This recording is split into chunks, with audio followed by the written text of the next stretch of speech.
నాటి మా ముఖ్య అతిథి నందకుమార్ రెడ్డి గారు మనతో పాటు ఉన్నారు. ఈయన సేవకు నిదర్శనం అని చెప్పుకోవచ్చు. సేవ అనగానే డబ్బున్న వారే చేయాలి అనే కోణంలో చాలామంది చూస్తూ ఉంటారు. మా దగ్గర డబ్బులు లేవు, డబ్బులుంటేనే సేవ చేయాలి, లేకుంటే అవసరమా, మా మా పని మనం చేసుకోవచ్చు అనే అలాంటి భావాన్ని డబ్బు లేకున్నా కూడా చేయొచ్చు అని నిరూపించిన వ్యక్తి నందకుమార్ రెడ్డి గారు మనతో పాటు ఉన్నారు. సేవలు అనేది చాలా అవసరం అండి. బట్ ఏమంటే కొన్ని వాటికి సేవ చేయాలి, కొన్ని వాటికి చేయకూడదు. ఎందుకు చేయకూడదు అంటే కొంతమంది మాత్రమే పూర్ పీపుల్స్ ఉంటారు. అలాంటి వాళ్ళని మనం మోటివేట్ చేస్తూ యాక్టివ్‌గా వాళ్ళు స్ట్రగుల్స్ అయితా ఉంటారు కొన్ని వాటికి. నేను చదవగలనా లేదా? సో, నేను దీన్ని సక్సెస్ చేయగలనా లేదా అనేసి. సో, అలాంటి వాళ్ళని మనం మోటివేట్ చేస్తూ వాళ్ళకి ఎలాంటి హెల్ప్ అయినా చేయొచ్చు. కొంతమంది ఫేక్‌గా ఉంటారు సార్. సో, అలాంటి వాళ్ళకి మనం చేస్తే గూడా మనది తప్పయితుందని నా అంటే ఒపీనియన్. అలాంటి సిట్యుయేషన్‌లు మీకెప్పుడైనా ఎదురయ్యాయా? ఫేక్ అంటే ఎలా ఉంటుందది? మన అలాంటివి. దగ్గరే ఉంటూ మనల్ని మోసం చేస్తూ, మన క్యారెక్టర్ అంతా బ్యాడ్ చేస్తూ, ఇమేజ్ అంతా డ్యామేజ్ చేసేవాళ్ళుంటారు. నేను ఫేస్ చేసినాను గాబట్టి అది మీతో చెప్పుకోగలుగుతున్నాను అంటే సార్. ఒక సిట్యుయేషన్ అది ఎందుకొచ్చింది? ఎట్లాంటి సందర్భం అది? ఇప్పుడు మనం ఒకరికి హెల్ప్ చేయడానికి మూవ్ ఆన్ అవుతా అవును. ఉంటాము. సో, అలాంటి విషయంలో వాళ్ళు అటు సైడ్ నుంచి ఏదైనా గాని బ్యాడ్ అవునులెండి. ఇంప్రెషన్ ఇవ్వడము, హ్మ్. మన సైడ్ నుంచి ఏదైనా గాని తీసుకెళ్లడము, హ్మ్. పక్కన వాళ్ళకి ఇన్ఫర్మేషన్ పాస్ ఆన్ చేయడము. హ్మ్. సో, అలాంటివి నేను ఎప్పటికీ యాక్సెప్ట్ చేయను. సో, ఫస్ట్ టైమ్ ఎంతో దగ్గరగా తీసుకున్న వాళ్ళే చేయడం వల్ల నేను కొన్ని వాటికి దూరంగా ఉండాల్సొచ్చింది సార్ ఇప్పుడు. అవును సార్. ఇప్పుడు మీరు సేవా కార్యక్రమాలు ఎన్నో చేసినారు. కొన్ని పిక్స్ గూడా పంపించారు మాకి. ఈ సేవా కార్యక్రమాలు చేసే టైంలో అంటే ముఖ్యంగా వైద్యంగా ఎక్కువ సేవ చేశారా మీరు? విద్యాపరంగా ఎక్కువగా సేవ చేశారా? అంటే ఏ దాంట్లో ఎక్కువగా చేస్తే భవిష్యత్తు బావుంటుందనుకుంటున్నారు? సార్ వైద్యపరంగా అయితే నేను ఎక్కువ చేశాను సార్. ఎందుకంటే ఉచిత వైద్యం ఇప్పించడం అనేది అది ఎందుకు నాకు ఆ థాట్ వచ్చిందంటే, చిన్నప్పుడు నేను ఫేస్ చేసిన ప్రాబ్లమ్సు, ఆ టైంలో డబ్బులుండి లేక చానా స్ట్రగుల్ అయ్యాం సార్. స్ట్రగుల్ అయితే సో, అప్పుడు అనిపిచ్చింది మన సైడ్ నుంచి ఎవరికైనా గానీ ఐ మీన్ వైద్యం చేయిస్తే బావుంటది అని జెప్పేసి సో, యాక్చువల్‌గా అంటే డాక్టర్ టీవీ కృష్ణకాంత్ రెడ్డి మా బ్రదరు. ఓకే. సో, ఆయనతో పాటు కలుస్తూ మూవ్ ఆన్ అయితూ ఉండేవాడిని. 2022లో నేను స్టార్ట్ చేశాను సార్. ఇది వైద్యము free medical camps. Free medical camps ఇప్పటి వరకు మనము ఇయర్లీ వన్స్ సంవత్సరానికి ఒక్కసారి ఫ్రీ మెడికల్ క్యాంప్స్ అరేంజ్ చేసినాం సార్. 2022, 23, 24, 25 వరకు. 21లో ఫస్టు చిల్లవారిపల్లి, గూగూడు ఆ ఏరియా అంతా పెట్టేసాం సార్. 23లో గూడా 22లో గూడా చిల్లవారిపల్లిలోనే పెట్టినాము. 23లో చిల్లవారిపల్లికి సంబంధించిన ఏరియా ఆ సర్కిల్‌లో ఉన్న వాళ్ళందరికీ అరేంజ్ చేశాము. అట్ ద సేమ్ టైమ్ 23లో గూగూడులో క్యాంప్ అరేంజ్ చేశాం సార్.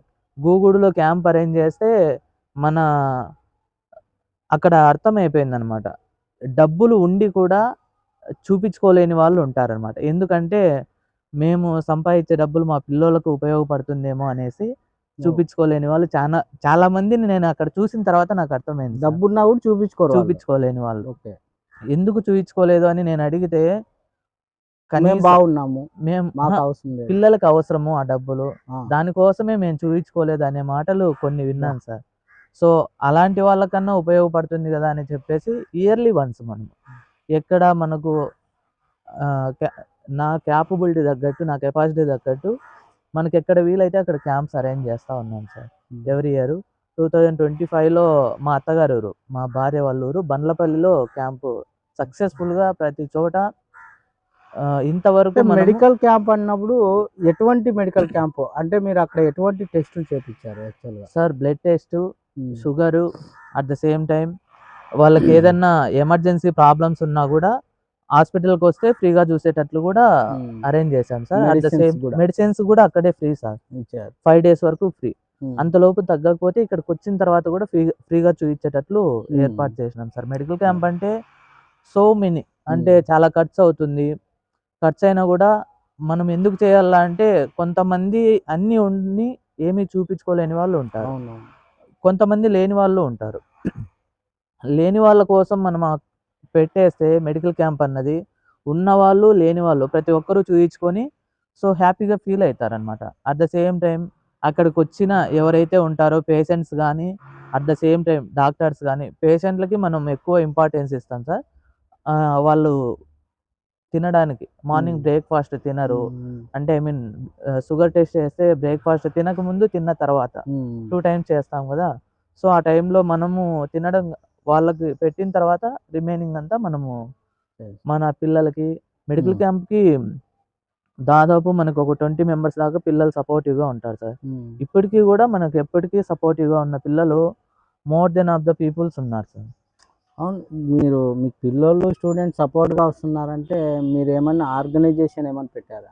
ఆర్గనైజేషన్ అంటూ ఏం లేదు సార్. మనము ఎంత రెస్పెక్టబుల్‌గా మాట్లాడితే వాళ్ళు మనకు అంత సపోర్టివ్‌గా ఉంటారు. నేను 2019లో వాణి కలాజ్ వాణి కాలేజ్‌లో hmm. I mean first hostel ఇన్‌చార్జ్‌గా వెళ్ళినాను. అప్పుడు ఉషార్ అని మేడము తీసుకున్నారు నన్ని. ఓకే. ఓకే. డిగ్రీ గూడా నాది వాణి కాలేజ్‌లోనే కంప్లీట్ అయింది సార్. ఓకే. నైస్. సో, అక్కడ నుంచి నా స్టార్ట్ అయింది నా లైఫ్ జర్నీ. స్టైలు. హ్మ్. సో, అక్కడ పిల్లల్ని ఎట్లా రిసీవ్ చేసుకుంటే వాళ్ళు ఎట్లా రియాక్ట్ అయితారు, మనం ఎట్లా మాట్లాడిస్తే వాళ్ళు ఎట్లా ఫీల్ అయితారనేది సో, దాని ద్వారా పిల్లలు ఎప్పటికి గూడా మనకు సపోర్టివ్‌గానే ఉంటారు సార్. మరి ఇప్పుడు వైద్యం అన్నారు. వైద్యంలో మీరు హెల్త్ క్యాంప్స్ నిర్వహించారు. మరి ఆ పల్లెలోనే నిర్వహించాలి అనే కారణం ఏంటి? అక్కడే నిర్వహించాలా అనే దానికి కారణం ఏంటి? అక్కడ మీ స్వగృహమా? అది మా స్వగ్రామం వచ్చేసి స్వగ్రామం. చిల్లవారిపల్లి సార్. తెల్లవారిపల్లి. మా ఓకే. తాతగారు సర్పంచు. ఓకే. ఓకే. సో, మా తాత పేరు పెద్ద శివారెడ్డి. ఓకే. మా నానమ్మ పేరు వెంకటలక్ష్మమ్మ. సో, మా నాన్న వాళ్ళు నలుగురు అన్నదమ్ములు సార్. ఓకే. అంతా ఉమ్మడి కుటుంబంలోనే ఉంటాం. ఇప్పటికి. ఇప్పటికి గూడా ఉమ్మడి కుటుంబమే. ఓహ్! నైస్. సో, అంటే దాదాపుగా 4 ఫ్యామిలీలు అంటే సుమారుగుంటారు 20 పిల్లోళ్ళు. మెంబర్స్‌ము అందరం ఒకే ఇంట్లోనే ఉంటాం సార్. అబ్బబ్బబ్బా! Still now. Still now. Okay. Nice sir. Nice sir. తినడము అంతా ఒకే చోటే. హ్మ్. పడుకోవడానికి నాన్న వాళ్ళు తోటకెళ్ళినప్పుడు ఓకే. ఓకే. తోట దగ్గరికెళ్ళే చాలా వాళ్ళుంటారు. ఎంజాయ్‌గా ఉంటుంది యాక్చువల్లీ. హ్యాపీగా సార్. ఓకే. హ్యాపీగా ఉంటుంది. మా ఫ్యామిలీలో మాకు ఫేవరెట్ ఏమంటే అక్కడ కాటికోటేశ్వర స్వామి temple sir. Okay. Okay. Chillavaripalli కాటికోటేశ్వర స్వామి అంటే ఆయన కాకి గద్ద ముట్టని తీర్థం అక్కడ మనకి దొరుకుతుందండి. అవునవును. అక్కడ ఎట్లంటే స్వామి శివుడు లింగాకారంలో గాకోకుండా హ్మ్. మానవ రూపంలో యుద్ధం చేసే యోధుడి రూపంలో ఉన్న దేవస్థానం అనమాట అక్కడ. ఓకే. ఓకే. మనకి ఎన్నో టెంపుల్స్ చూసుంటాము. సో, దేవుని శిరస్సు పైన నిమ్మపండు పెడితే స్వామికి కుడివైపు వచ్చిందంటే మన కోరికలు నెరవేరుతాయని, ఎడమవైపు వస్తే కొద్దిగా సమయం పడుతుంది అనేసి ప్రతీక సార్ అక్కడ. అది జరుగుతుంది. జరుగుతుంది కంపల్సరీ. అంటే ఎవరైనా కోరుకుంటే ఎవరైనా ఆడ పోయి కోరుకుంటే ఆ అక్కడ నిమ్మపండు పండు పెడతారు. అడిగితే స్వామిని ఆ! ఇప్పటికి గూడా పూర్వము గదే గుండమని ఆ! పాండవులు వనవాసం వచ్చినప్పుడు హ్మ్. దాహం ఏస్తాంటే గదతో కొట్టారు. అక్కడ గదే గుండం అని దానికి పేరు. ఓకే. అక్కడ స్నానం ఆచరించి టెంపుల్ హ్మ్. దగ్గరికి వచ్చేసి అక్కడ నిమ్మపండు పెట్టేస్తారు సార్. నిమ్మపండు పెడితే అది రైట్ స్వామి శిరస్సు లెఫ్ట్. పైన ఆ! పెడతారు. శిరస్సు పైన పెడితే స్వామికి కుడివైపు వస్తే మనకు జరుగుతుంది అని. ఎడమ స్వామి ఎడమవైపు ఇచ్చాడంటే జరగవు కొన్ని అని. లేట్‌గా కావచ్చు, లేట్‌గా కావచ్చు, జరగకపోవచ్చు. జరగకపోవచ్చు. అక్కడ ఇప్పటికి గూడా తేనెపెట్టెలున్నాయి సార్. హ్మ్. ఇంట్లో సరిగ్గా లేనప్పుడు హ్మ్. I mean some personal problems ఉన్నప్పుడు హ్మ్. వచ్చినారంటే కంపల్సరీగా అవి కుట్టేస్తాయి మనుషుల్ని. ఆ! ఓకే. ఓకే. ఇప్పటికి గూడా. ఇప్పటికే. అంటే వాళ్ళ ఇంట్లో సరింగ్ లేకున్నట్లొస్తే అక్కడికి వాళ్ళేదన్నా తప్పు చేసి వస్తే కుట్టేస్తాయి అవి. కుట్టేస్తాయి. ఆ! ఇప్పటికి గూడా నిదర్శనం అక్కడ హ్మ్. అక్క దేవతల గుహ అని కొండపైన ఉంది. హ్మ్. మనము తిరుపతికి ఎళ్ళే దావలో అలిపిరి మెట్ల మార్గంలో గ్రామ దేవతల గుడి అని ఉంటుంది సార్. అవునవును. 7 మంది అక్కమ్మ గారు. హ్మ్. హ్మ్. ఆ అమ్మవారే మా ఊరికి కొండపైకొచ్చారని అక్కడ. ఎప్పుడు గూడా చిలకల రూపంలో తిరుగుతానే ఉంటారక్కడ. ఓహ్! గ్రేట్. చాలా మీ ఊరికి గూడా ఒకసారి మా ఛానల్ ద్వారా సార్ ఆల్‌వేస్ సందర్శించాలట్లయితే వెల్కమ్ సార్. ఒకసారి మరి స్టోరీ పెడదాము. మరి ఈ వైద్యం చెప్పారు. మరి వాణి కాలేజీలో ఉన్నప్పుడు ఆ స్టూడెంట్స్ పరిస్థితి ఎలా ఉండేది? మీరు దగ్గర నుంచి చూసుంటారు గదా! ఎందుకంటే మీరు ఇన్‌చార్జ్. ఏదో ప్రిన్సిపాల్ అయితే వస్తారు, వాళ్ళు ఏదో ఆర్గనైజింగ్ చూసుకుంటారు, వెళ్ళిపోతారు. మీరు ఒక ఇన్ఛార్జ్ అయినప్పుడు చాలా బాధలు ఉంటాయి. ఎందుకంటే వాళ్ళ బాధలు మీతో పంచుకోవాలా ఏదైనా కూడా. కాబట్టి ఎట్లుండేది ఆ పరిస్థితి, ఎలా ఉండేది? సార్ ప్రతిదీ మనతో షేర్ చేసుకోవడం అంటే పేరెంట్స్ కంటే ఎక్కువగా కేరింగ్ తీసుకుంటాను సార్. ఓకే. అంటే ఐ మీన్ 24 అవర్స్ అక్కడుండి చూసుకునేది నేనే. ఉమ్. పిల్లలు ఎక్కువగా అట్రాక్ట్ అయిపోతారనమాట నా వరకు. వాళ్ళ పర్సనల్ విషయాలు చెప్పడము, వాళ్ళు ఎలాంటి సిచ్యువేషన్‌లో ఉంటే మనం ఎలాంటి మాటలు చెప్తే వాళ్ళు హ్యాపీగా ఫీల్ అవుతారు, ఆ మైండ్ ఎలా డైవర్ట్ చేయాలి. కొంతమంది పీక్స్‌లోకి వెళ్ళిపోతారనమాట. నేను ఏదైనా చేసుకోలా అవునవునులేండి. అడిక్ట్ వాళ్ళకి అయిపోయింటారు. ఏదైనా చిన్న ప్రాబ్లమ్ వచ్చినా కూడా సెన్సిటివ్‌గా సెన్సిటివ్‌గా ఆలోచిస్తారు. డిగ్రీ ఏజ్‌లో సార్, టీనేజ్ కాబట్టి ఆ! సో ఏదైనా గాని అడిక్ట్ అయిపోతే దాన్ని దాన్ని ఏదో ఒకటి మార్చలేం. వాళ్ళ చేసుకుంటే లైఫ్ స్పాయిల్ అయిపోతుంది. స్పాయిల్ చేసుకోవాలని చూస్తారు. కొన్ని కొన్ని విషయాలు మంచిగా చెప్పి వాళ్ళని మోటివేట్ చేస్తే బాగుంటది. సో, నేను బాగా చూసిన అబ్బాయి ఎవరు అంటే మురళీ నాయక్. హ్మ్. వీర అంటే జవాన్ మురళీ నాయక్. ఇప్పుడు మీకు వాణి కాలేజీలో కో ఎడ్యుకేషనా అది? Co education sir. Okay. Okay. చాలా మందికి మనము ఇప్పటి వరకు నేను ఒక 120 మెంబర్స్ దాకా పిల్లల్ని చదివించాను సార్. ఇప్పటిదాకా. కొంతమందికి డబ్బులు కట్టాము. కొంతమందికి ఫ్రీగా ఎక్కడైనా అవునులెండి. స్కూళ్ళల్లో గానీ, కాలేజెస్‌లో గానీ సీట్లు ఇప్పించడము. మనకి ఎక్కువగా ఎక్కడంటే కేఎస్ఎన్ గవర్నమెంట్ డిగ్రీ కాలేజ్‌లో దాసిరెడ్డి అన్న అని నాకు ఇప్పటికీ కూడా సపోర్టివ్‌గా ఉంటారు సార్. ఆయన ఇప్పటికీ కూడా మనకు ఫేవర్‌గా ఉండి ప్రతిదీ హెల్ప్ చేస్తాడనమాట. ఓకే. సార్. మరి వీర జవాన్ మురళీ నాయక్ గూడా అక్కడ చదివే టైంలో మీరు ఆయనలో గమనించిన విషయాలేంటి? అసలు మురళీ నాయక్ ఎలా ఉండేవాడు? మరి ఈరోజు దేశమంతా ఒక్కసారిగా వీర జవాను దాదాపు 23 మంది ముష్కరులను హతమార్చి ఆయన మరణం పొందడము చాలా దేశానికే గర్వకారణము. అలాంటి మురళీ నాయకు మీరు ఇన్‌చార్జ్‌గా వాణి కాలేజ్‌లో పనిచేసినప్పుడు, ఆయన ఒక స్టూడెంట్‌గా మీతో ఉన్నప్పుడు ఆయన భావజాలం ఎలా ఉండేది అసలు? సార్ ఫస్ట్ ఆఫ్ ఆల్ నేను చెప్పాలంటే మురళీ నాయక్ లాంటి వ్యక్తి నాతో కలవడం అనేది నేను సంతోషంగా ఫీల్ అవుతాను సార్. అవును. ఎందుకంటే వీర జవాన్ ఐ మీన్ ఆ అబ్బాయి ఎప్పుడూ గూడా 2021 బ్యాచ్ సార్ ఆ అబ్బాయి. 2021లో మన కాలేజ్ జాయిన్ అయ్యాడు డిగ్రీ ఫస్ట్ ఇయరు. సో, ఆ అబ్బాయి వచ్చినప్పుడు ఫస్ట్ ఇయర్‌లో ఎన్‌సీసీ అనేది లేదనమాట. హ్మ్. 2022లో బాయ్స్‌కి 23 ఆంధ్ర బెటాలియన్ వచ్చింది సార్. హ్మ్. సో, ఆ అబ్బాయి వచ్చిన తర్వాత సెకండ్ ఇయర్‌లో జాయిన్ చేసుకోవడానికి లేదనమాట. హ్మ్. ఏమున్నా ఫస్ట్ ఇయర్‌లోనే జాయిన్ అవ్వాలా. సెకండ్ ఇయర్‌లో జాయిన్ చేసుకున్నారు ఆ అబ్బాయిని. సో, రామస్వామి సారు అని ఉండేవారు. అవును. ఆయన జాయిన్ చేసుకున్న తర్వాత ఎర్లీ మార్నింగ్ 4:00 సార్. 4:00 పీటీసీ గ్రౌండ్‌కెళ్తాడు రన్నింగ్‌కి. పీటీసీ గ్రౌండ్‌కి 4:00 వెళ్తే ఎగ్జాక్ట్‌గా 6:00 మళ్ళీ క్యాంపస్‌లోకొచ్చి ఎన్‌సీసీ క్లాసెస్‌కి అటెండ్ అయ్యేవాడు సార్. ఎన్‌సీసీ క్లాసెస్‌కి అటెండ్ అయ్యి అతను ఒక్కడే వెళ్ళేవాడా? ఇంకా ఆ పిల్లలు అబ్బాయి ఉన్నారా? ఒక్కడే సార్.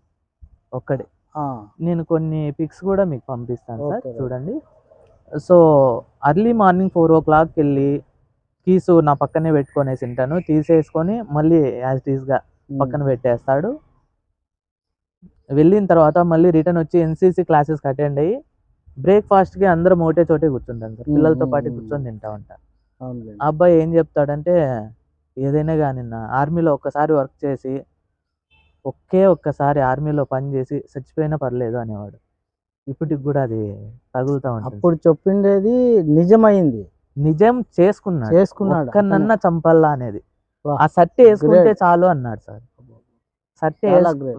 ఐ మీన్ ఆ యూనిఫార్మ్ ధరించడమే కాకోకుండా 25 మంది అటు సైడ్ వాళ్ళని చంపేసి వీరమరణం పొందిన వ్యక్తి ఎవరంటే మురళీ నాయక్. వాళ్ళ తల్లిదండ్రులు ఎప్పుడు కూడా వాళ్ళ తల్లి గాని, తండ్రి గాని మేము చూడలేదు సార్. ఆ అబ్బాయి అప్పట్లో ఆర్థిక పరిస్థితి ఏమైనా ఇబ్బంది ఉండేదా? ఇబ్బంది చాలా ఉండేది సార్. ఆ! ఆ అబ్బాయికి ఆ అబ్బాయితో పాటు నరహరి నాయక్ అని ఒక అబ్బాయి ఉండేవాడు. ఓకే. ఓకే. నాయక్స్ పిల్లలు ఒక 10 మెంబర్స్ దాకా చదివేవాళ్ళు సార్ మన కాలేజ్‌లో. మురళీ నాయక్‌కి వాళ్ళ మామ చదివిచ్చినారు సార్.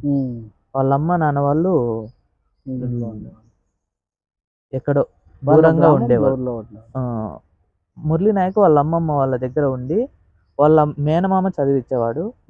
సో, ఆయన వచ్చి సార్ ఏదన్నా కేర్ తీసుకోండి, అల్లరి చేస్తారు, ఏదన్నా అల్లరి చేసినా కూడా మాకు ఇన్ఫార్మ్ చేయండి. కానీ నాకు ఎప్పుడు కూడా అట్లా అనిపించలేదు సార్. అనిపించలేదు. ఎందుకంటే మనం పిల్లల్ని డెడికేట్ ఉండే వ్యక్తి. Dedicated at the same time మనం రిసీవింగ్ చేసుకునే దాంట్లో కూడా ఉంటుంది సార్. అవునవును.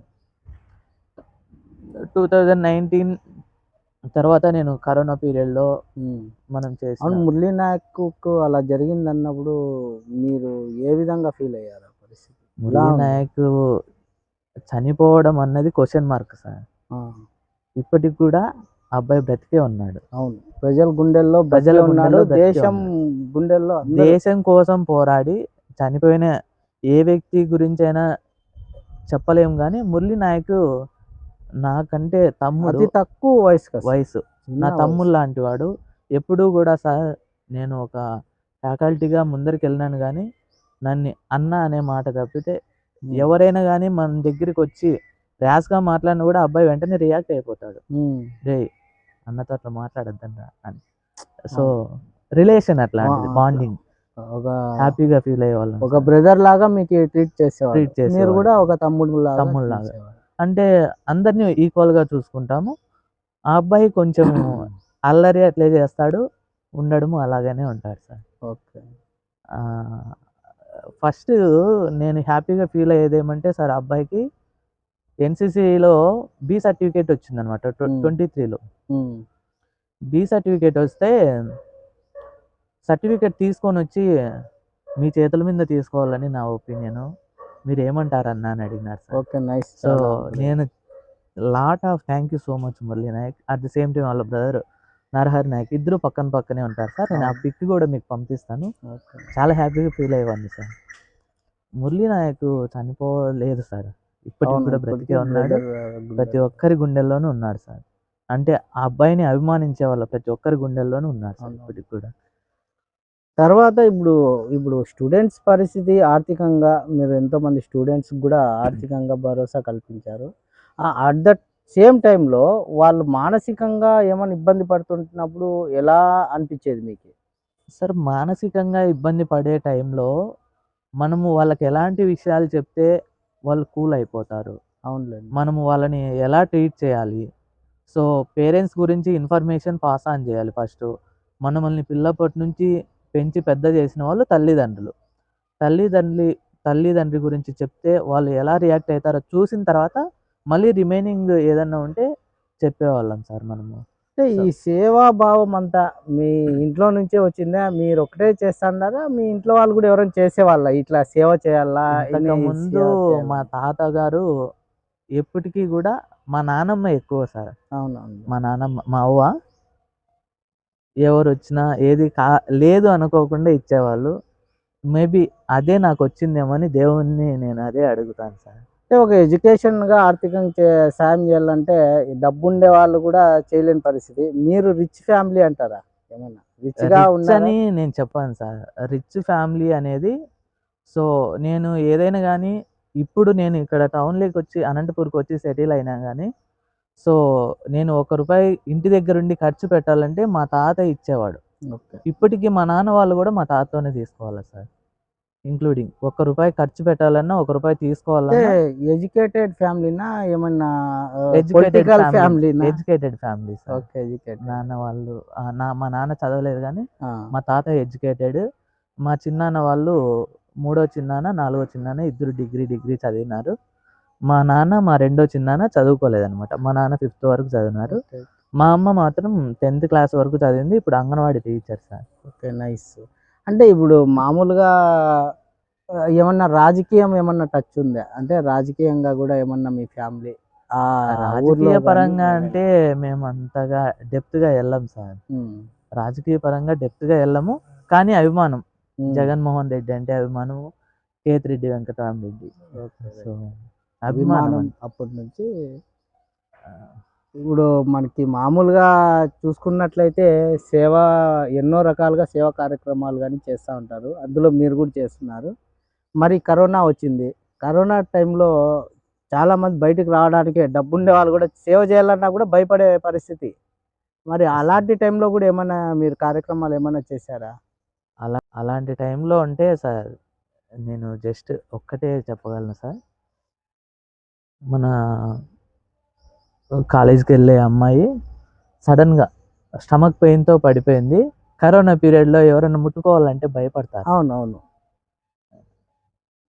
సమ్ పర్సనల్ ఇష్యూ కానీ ముట్టుకోవాలంటే భయపడతారు. ఎవరు కూడా దగ్గరికి రాలేదనమాట.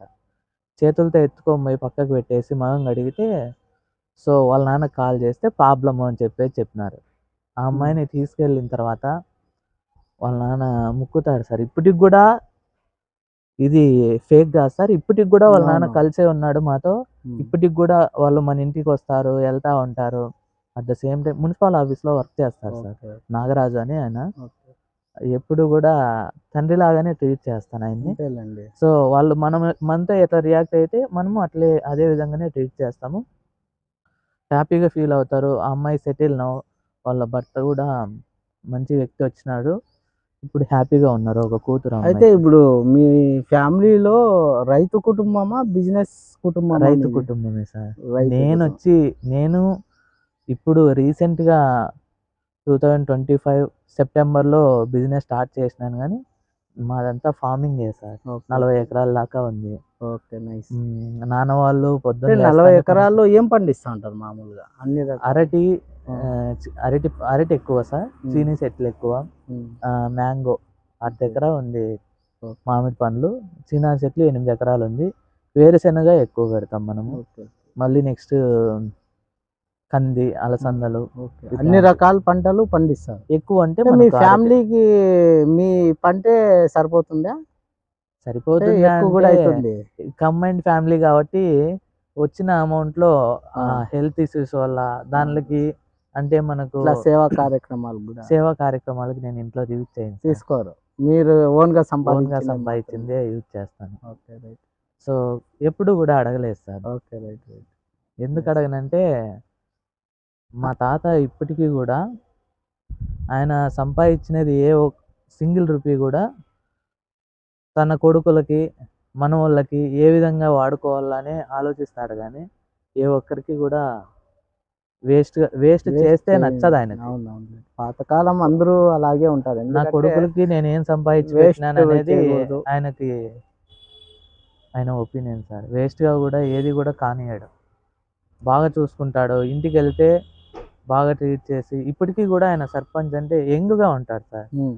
మా ఇంటి దగ్గర నుంచి తోటకి 3 అంటే కిలోమీటర్లు. మీ తాతగారు సర్పంచ్‌గా చేస్తాను. సర్పంచ్‌గా ఉన్నారు ఓకే. ఇప్పుడు ఇప్పుడు ప్రెజెంట్ సార్. ప్రెజెంట్ సర్పంచే. మరి పొలిటికల్ లేదన్నారు ఇందాక. పొలిటికల్ అంటే మనము డెప్త్‌గా అవునండి. ఎళ్ళిపోతే అది డెప్త్‌గా లేదు. ఆ ఊరు వరకు మీరు ఆ ఏరియా, ఊరు పెద్ద మనిషి మాదిరిగా పెద్ద మీ తాత. మనిషిగా. ఆ! ఓకే. ఓకే.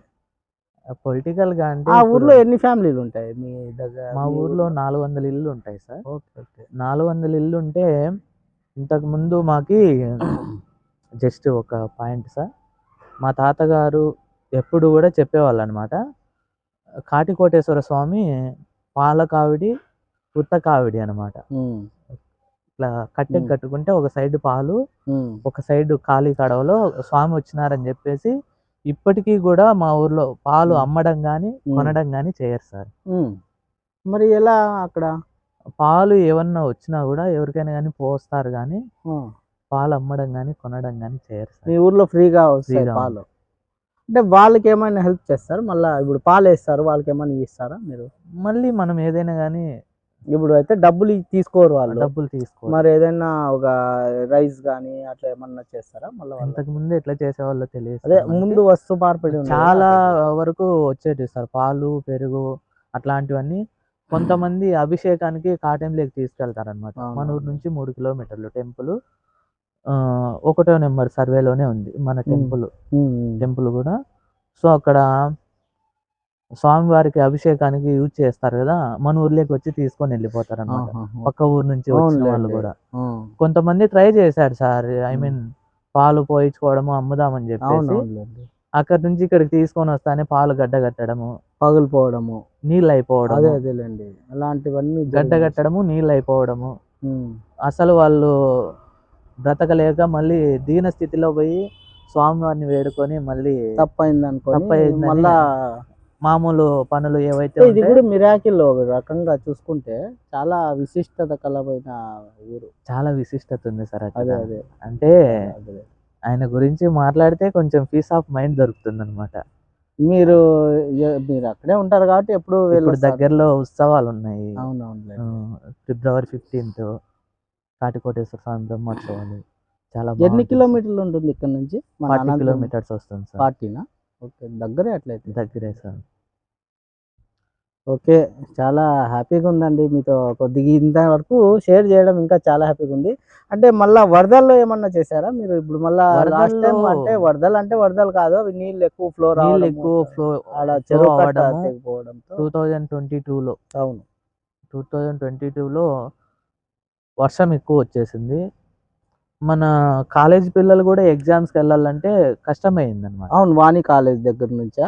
ఆహా, అక్కడ ఊరు ఐ మీన్ ఆలమూరు రోడ్లో ఆల్మూరు బ్రిడ్జి రోడ్ కడుతున్నారన్నమాట. బ్రిడ్జి అప్పుడు పూర్తిగా ఇంకా కట్టలేదు. అవునవును. పిల్లలు వెళ్ళడానికి కూడా కష్టంగా ఉండేదన్నమాట. వాటర్ ఫ్లో ఫ్లో ఎక్కువ అయ్యే కొద్దీ పిల్లల్ని బస్సుల్లో తీసుకెళ్ళి అటు సైడ్ నుంచి ఎస్విఐటి బస్సులో మనకి ఎస్ఎల్ఎన్ డిగ్రీ కాలేజ్ ఉంది సార్. ఆ కాలేజ్కి సెంటర్ ఉంది అక్కడ. మన కాలేజీ పిల్లలు ఐ మీన్ అనంతపూర్లో ఏ కాలేజెస్ అయితే ఉన్నాయో ఆ కాలేజీ పిల్లలు వెళ్ళాలంటే చాలా కష్టం వేసేదన్నమాట. మన బస్సుల్లో తీసుకొని వెళ్ళి అక్కడి నుంచి ఎస్విఐటి బస్సుల్లో వాళ్ళని ఎస్ఎల్ఎన్ సెంటర్ పడిన వాళ్ళని తీసుకొని వచ్చేవాళ్ళు అన్నమాట. తర్వాత అక్కడ ఎండ్ అయిపోతే అక్కడ మన డిమార్ట్ బ్యాక్ సైడ్ ఏరియా మొత్తం వాటర్. అవును, అక్కడంతా ఇదైంది. ఆ వాటర్ ఎక్కువ ఫ్లో అయిపోయేసి కొన్ని ఇళ్ళల్లోకి వెళ్ళిపోయి ఆదర్శ్ నగర్ అవన్నీ ఉండాలి. జాకీర్ కాలనీ, ఆదర్శ్ నగర్ లోనే అనుకుంటా. ఆదర్శ్ నగర్ సైడ్ అంతా కాలువ అంతా మొత్తం నడుము లోతు వరకు వాటర్ వచ్చేసాయి. ఇళ్ళకు వెళ్ళిపోయినాయి వాటర్ మొత్తం. అన్ని వాళ్ళు ఏవైతే ఉన్నాయో అవన్నీ నానిపోయి వాళ్ళు తినకు కూడా ఇబ్బంది అయిపోయింది. తినడానికి కూడా కష్టము. మనము మన పిల్లల్ని టీమ్మేట్స్ అందరూ ఎవరైతే ఉన్నారో మనకు తోచినంత రైసు, కర్డ్ రైసు, పప్పు, రసము, ఎగ్, బాయిల్డ్ ఎగ్ కంపల్సరీ ఇచ్చేవాళ్ళం అనమాట. 3 days కంటిన్యూగా పెట్టేసినాము. I mean at the same time 5th రోడ్లో కూడా ఎక్కువ మునిగిపోయినాయి సార్. 6th రోడ్డు పైన అంతా వాటర్ బయటకు ఎక్కువ వచ్చేసినాయి. అక్కడ ఎక్కువ మునిగిపోయాయి. ఆ టైంలో పిల్లలు సపోర్ట్ లేనిది నేను ఏది చేయలేను సార్. నేను ఒక్కనే అంటే కాదు, పిల్లల సపోర్ట్ వల్లే నేను ఇదంతా చేయగలిగాను సార్. సో అన్నిటికంటే ఎక్కువ నాకు ఇప్పుడు బాండింగ్గా ఉండేది ఎక్కువ అంటే కేఎస్ఎన్ గవర్నమెంట్ డిగ్రీ కాలేజ్ పిల్లలు. ఇప్పుడు ఈరోజు నేను ఇక్కడికి రావడానికంటే ముందు ఒక అమ్మాయి శ్రావణి అనే ఒక అమ్మాయి మెసేజ్ చేసింది సార్. సార్ మా ఇంట్లో కొంచెం హెల్త్ ఇష్యూస్, మా నాన్నకి హార్ట్ అటాక్, ఆయన government employee sir. I mean government డ్రైవర్గా వర్క్ చేస్తారు, డ్రైవర్స్ కాలనీలో ఉంటారు. హార్ట్ అటాక్ సార్, ఏదైనా కొంచెం సపోర్ట్ చేయండి అని చెప్పేసి అడిగినారు. మనం చేసేదే ఆ పని, అలాంటి వాళ్ళకి చేస్తే తప్పులేదు కదా సార్. నేను అదొక హ్యాపీ మూమెంట్ అనమాట. హెల్పింగ్ నేచర్ అంటేనే మనకు ఒక హ్యాపీనెస్. కొన్ని విషయాలలో నేను ఎక్కువ బాగా ఫీల్ అయ్యేది ఏమంటే సార్, ఎదుటి వ్యక్తి మనల్ని ఒక మాట అన్నా కూడా నవ్వుకుంటూ వెళ్ళిపోవడమే అంతే. ఎందుకంటే మనం దాన్ని ఎక్కువ తీసుకోకూడదు. ఎక్కువ తీసుకుంటే మైండ్ డిసప్పాయింట్ అయ్యి, ఇప్పుడు నేను బిజినెస్ స్టార్ట్ చేశాను, స్టార్టింగ్లోనే మనకు అన్నీ జరగాలంటే జరగవు సార్. టైం పడుతుంది. ఆ మధ్యలో కొంతమంది చెప్తా డిస్కరేజ్ చేసే వాళ్ళు ఎక్కువ, ఎంకరేజ్ చేయడం కంటే డిస్కరేజ్ చేసే వాళ్ళు ఎక్కువ. అలాంటి వాళ్ళని ఎప్పుడు కూడా మైండ్లోకి తీసుకోకూడదు sir. Correct. Love the life, save the people అనేది నా ఒపీనియన్ సార్. ఎప్పుడు కూడా జీవితాన్ని ప్రేమించు, ప్రజల్ని రక్షించాలి. సూపర్, బాగుంది చాలా. ఎప్పుడు కూడా దీన్ని అయితే పోగొట్టాను సార్. సో నాకు మీరు డిగ్రీకి ఎందుకు డ్రాప్ అవుట్ అయ్యారా మళ్ళీ అక్కడి నుంచి? So many health issues sir. So దానిలో వల్లే నేను చదువుకోలేనిది పక్కన వాళ్ళకి అందిస్తే బెటర్ కదా అని అంతమంది పిల్లల్ని చదివించగలిగాను సార్. ఇప్పుడు నాతో మీరు కమ్యూనికేషన్గా బాగున్నారనుకో, మీ మీ సైడ్ నుంచి ఎవరైనా తెలిసిన వాళ్ళు ఉంటే అవునులేండి, బాగాలేదు ఏదైనా సమస్య ఉందంటే మీ చేతన అయినంత మీరు వరకు. పెద్దవాళ్ళు సార్. మీ సైడ్ నుంచి ఎవరైనా తెలిసిన వాళ్ళు స్కూల్స్ అలాంటివి ఉన్నాయనుకో గవర్నమెంట్‌కి ఆహా, రెఫర్ చేస్తామంటే ఓకే. మీ తర్వాత వాళ్ళని అవునులే, అడిగేసి ఇలాంటి పిల్లల్ని అవునులేండి, అట్లా కూడా సాయం చేసినారు. చేశాను sir. Okay, okay, nice. Next మనకి అనాథాశ్రమాలు ఆ, మనం ఎక్కువ కురుగుంట అంధ మహిళా అనాథాశ్రమం అని ఉంది సార్. అవునవును. ఎవ్రీ మంత్ మనకు మెసేజెస్ వస్తాయి సార్. ఇంతకుముందు నా మ్యారేజ్ కంటే ముందు ఉమ్, మంత్లీ మనము అమౌంట్ పంపించేవాళ్ళం సార్. ఉమ్, నెక్స్ట్ కాట్నీ కాలువలో అవునవును. అనాథాశ్రమం కృష్ణారెడ్డి, ఉంది. ఓకే. కృష్ణారెడ్డి రన్ చేస్తారక్కడ. నెక్స్ట్ మనకిక్కడ జేఎన్‌టీయూ కాలేజ్ బ్యాక్ అవును, సైడ్ గూడా రాఘవేంద్ర ఏదో ఉంది, రాఘవేంద్ర, గురు రాఘవేంద్ర. గురు రాఘవేంద్ర. అక్కడ గూడా పిల్లలు ఉండరు, చిన్న పిల్లలు చిన్న ఉండరు. పిల్లలు సార్. అవునవును, చిన్న చూశాను. పిల్లలు, మతి స్థిమితం లేని వాళ్ళు, అవును, పెద్దవాళ్ళు అట్లా అందరూ వాళ్ళు ఉన్నారు. ఉండరు. అక్కడ గూడా బట్ ఏమంటే మనము ఇయర్‌లీ 3 టైమ్స్ మనం గవర్నమెంట్ హాస్పిటల్ దగ్గర కంపల్సరీ భోజనాలు అరేంజ్ చేస్తాం సార్. భోజనాలు, ఓకే. ఆహ్, భోజనాలు అరేంజ్ చేస్తాము. ప్రజలకి ఏదన్నా హెల్ప్ కావాలన్నా గూడా మన సైడ్ నుంచి కంపల్సరీ చేస్తాం సార్. Okay, okay. చాలా సంతోషం అండి. ఈరోజు మీతో ఈ ఇంటర్వ్యూ చేయడం చాలా ఆనందంగా ఉంది. మరి చూశారు, ఇప్పుడు ఇంతవరకు సేవ అనగానే డబ్బున్న వాళ్ళకే కాదు, డబ్బులు లేకున్నా వాళ్ళ వాళ్ళ పరిధిలో వాళ్ళకున్నంతలో ఎంతవరకు మాట సాయం కావచ్చు, డబ్బు సాయం కావచ్చు, ఇంకో రకంగా కానీ కావచ్చు, ఏదో ఇన్ని రకాలుగా సేవా కార్యక్రమాలు, మరి ఆధ్యాత్మికంగా, మరి మోటివేషనల్గా, మరి ఈరోజు ఇంత మంచి వ్యక్తితో ఇంటర్వ్యూ చేయడం చాలా ఆనందంగా ఉంది. నమస్తేనా. నమస్తే సార్. చాలా ఆనందంగా ఉంది, ఎందుకంటే సేవా తత్పరులతో ఈ మంచి ఇంటర్వ్యూ మాకు చాలా ఆనందంగా అనిపిస్తూ ఉంది. ఇంకా మరిన్ని అప్డేట్స్తో D3 న్యూస్ ముందుకు వస్తుంది. చూస్తూనే ఉండండి D3 న్యూస్ అనంతపురం.